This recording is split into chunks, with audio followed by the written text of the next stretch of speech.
Abubuwa 8 da mai yin jima'i akai-akai ga mace mai ciki ke yi.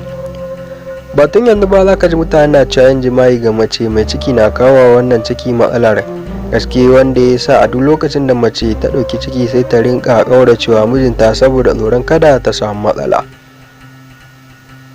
Sai dai kuma bincike da dama da aka yi game da hakan ya nuna akasin cewa ba gaskiya bane cewa mace mai ciki za ta iya faɗawa cikin haɗarin rasa ranta ko kuma rasa jaririn idan ta ci gaba da saduwa da mijinta. An gano cewa lallai saduwa na ƙara lafiyar mace da jaririn da ke jikinta. Ga dalilai kamar haka guda 8.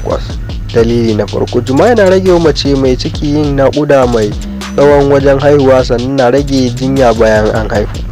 Na biyu, jima'i ga mace mai ciki na ƙara ƙarfin mara, rake hana kukkucewar fitsari a lokacin da ko ta yi atishawa, tari ko kuma a lokacin da take dariya.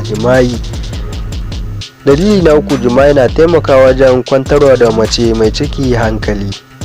Na 4, jima'i na rage hauhawar jini da mata kan yi fama da shi a lokacin da suke ɗauke da ciki. Na 5, yin jima'i ga mace mai ciki na kawo matuƙar gamsuwa, musamman idan kafin ta ɗauki ciki tana da matsalar rashin samun ni'imar saduwa. Na 6, jima'i na taimaka mace sauƙin naƙuda idan ta yi har lokacin naƙuda ya zo mata da sauƙi. Na 7, jima'i na ƙara danƙon soyayya da ke tsakanin mata da miji, wanda hakan ke da mata da namiji haɗa hannu wajen renon ɗan da aka haifa. Na 8 shine na ƙarshe, jima'i na rage laulayin ciki da mata kan yi fama da shi.